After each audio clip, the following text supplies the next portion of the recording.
هننفذ في فيديو النهاردة طريقة الإيد ديت للشنطة. طريقة برضو سهلة ولطيفة. احنا كنا نفذناها في الفيديو اللي قبل ده على طول، بس كنا نفذناها بالشكل الرفيع دوت، بشكل الداخلي من غير ما نعمل لها الفريم اللي حواليها. فلو انت عايزة تنفذيها بالشكل ده الفيديو بتاعها موجود على القناة، ولو عايزة تنفذيها ان هي تكون عريضة بالشكل دوت هنبتدي نشوف الطريقة اللي احنا ننفذها بيها ازاي. انا هبتدي معاكم برضو من الاول للاخر، ودي برضو نفس اليد لكن انا غيرت فيها الحرف بتاعها اللي بره، حطيته بلون تاني مختلف، وبتبقى برضو ايد للشنطة بالشكل ده. بيبقى شكلها برضو لطيفة جدا وشكلها شيك، سواء استخدمناها لون واحد او سواء دخلنا معاها لون تاني.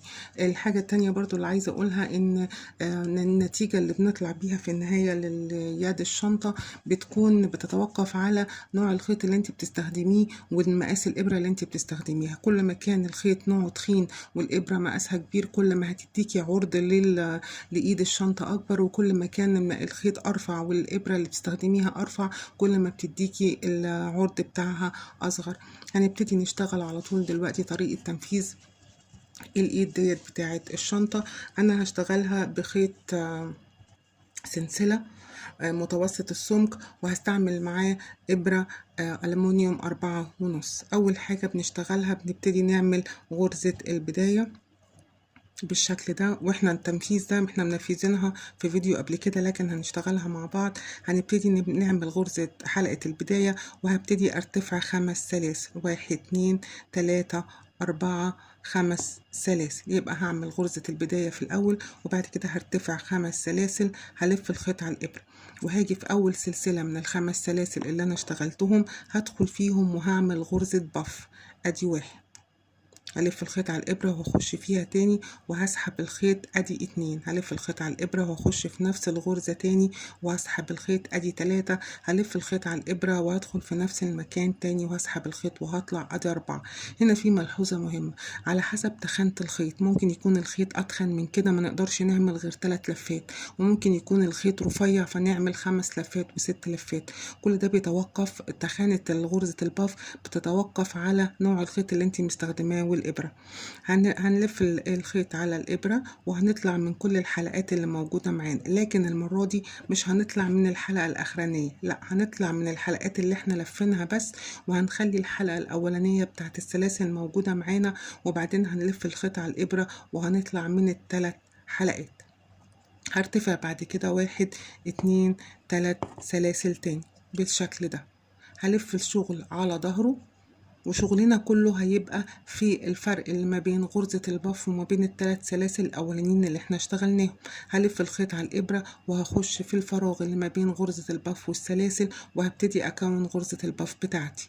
1 2 3 4 لفات، وهلف الخيط على الإبرة وهطلع من الأربع لفات كلهم اللي أنا طلعت منهم، لكن ما بطلعش. دي أهم حاجة عشان دي اللي هنعمل فيها الإطار بتاع الحزام أو بتاع إيد الشنطة في الآخر. دي مهمة جدا الخطوة دي. بنطلع كده هو من اللفات بتاعة غرزة الباف، وبعدين بنطلع من الغرز كلها مع بعض وارتفع 1 2 3 سلاسل تاني.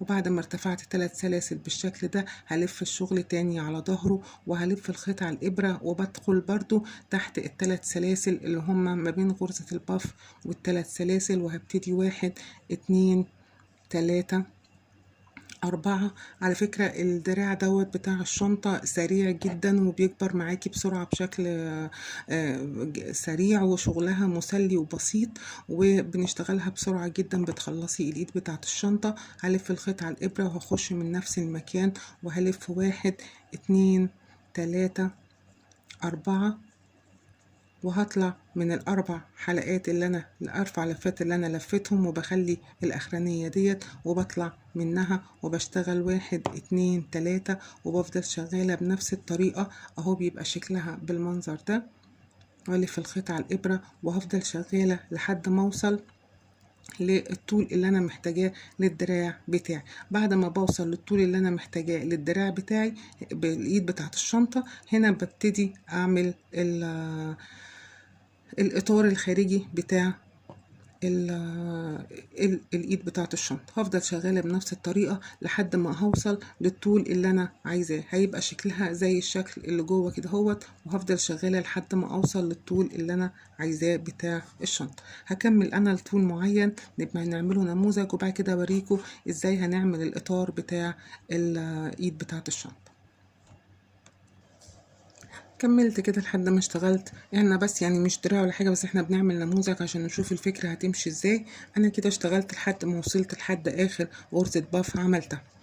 دلوقتي انا وقفت خلاص، عملت الغرزه، مش ما ارتفعتش 3 سلاسل بقى. انا كده قفلت. هبتدي الف في الاطار اللي حواليها. بشتغله ازاي؟ سهله جدا. هبتدي ارتفع 1 2 3 سلاسل بالشكل ده زي ما بعمل عادي. لكن هربطهم فين بقى؟ شايفين المثلث ده بتاع غرزة الباف في الجنب؟ هبتدي انا هرجع كده في الجنب. عندنا الغرزة اللي كنا بنعملها، شايفين الحلقة اللي طالعة فيها دي؟ هي دي. انا عملت 3 سلاسل. هخش في الحلقة دي وبتبقى ظاهرة قوي بالشكل ده. هخش فيها كده وهسحب الخيط وهعمل منزلق كده. هعمل تاني 1 2 3 سلاسل. 3 سلاسل هقفلهم فين؟ اهو في الغرزة دي.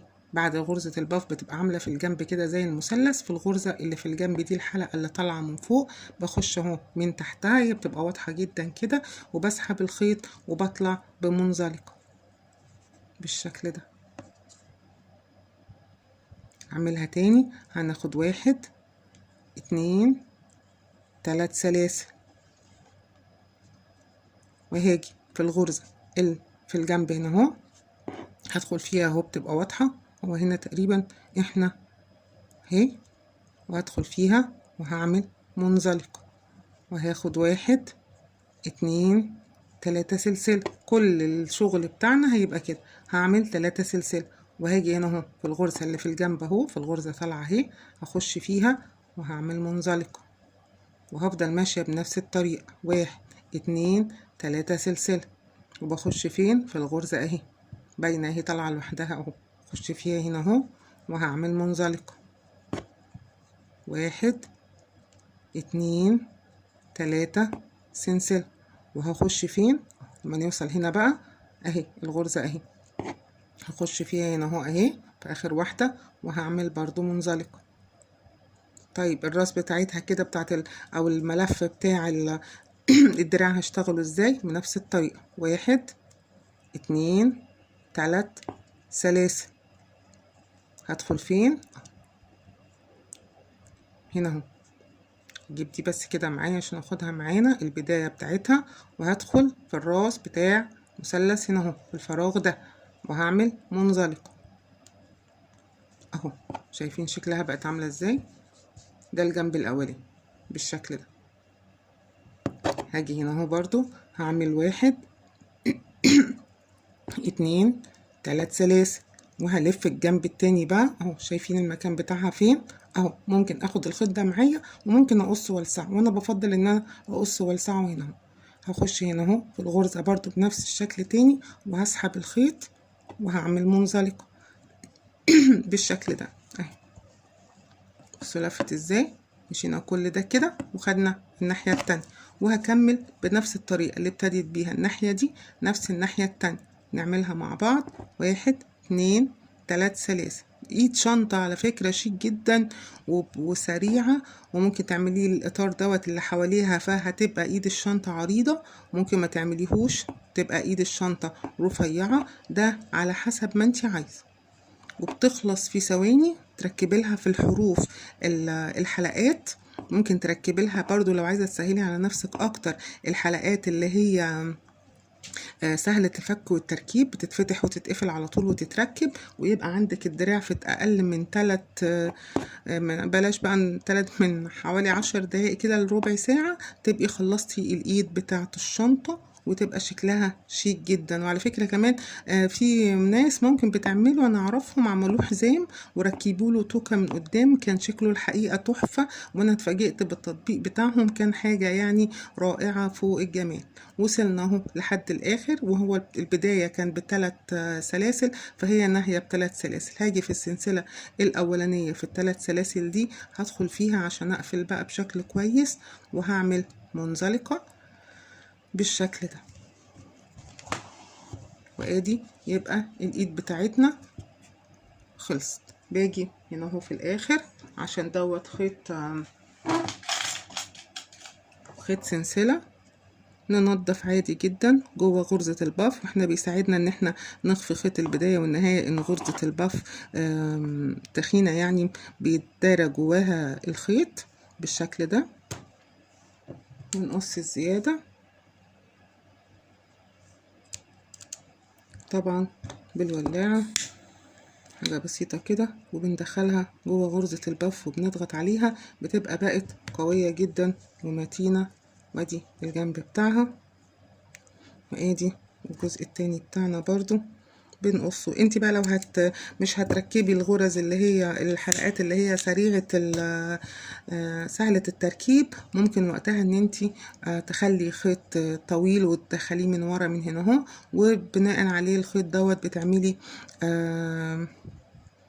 بتركبيها في الشنطة بتاعتك زي ما انت عايزة. انا بخفي الخيط كده عشان تبان كأن هي غرزة كده، وبندخلها برضو في وسط الخيط من ورا بالشكل ده، وبرضو بالولاعة، لان الخيط ده المكرمية والسلسلة دايما بالولاعة افضل حاجة ليهم. نضغط عليه كده بيختفي جواها، ويبقى ده شكل الايد بتاعتنا. نكبرها بقى ونصغرها زي ما احنا عايزين، ده شيء بيرجع لنا. لو احنا عايزين نغير اللون ونعمل الشنطة ليها لون تاني، بنيجي بعد ما بنخلص اخر غرزة قبل ما بنشبك بنغير الخيط وبنلف بيه حوالين الايد بتاعة الشنطة، بيبقى شكلها بالشكل ده. وادي الحجم الكبير بتاعها، ايد سهلة جدا ولطيفة وشكلها شيك قوي قوي قوي، وبتخلي الشغل شكله كويس. وده النموذج بتاعها اللي ليه فيديو نازل على القناة من غير الاطار الخارجي اللي حواليها. ايد شنطة سهلة جدا وتطبيقها سهلة وسريعة وبتنجز معاكي بسرعة. اشتغلوا ونفذوا. لو في اي كومنتات او في اي اسئلة سيبوها لي في الكومنتات وانا هرد عليكم.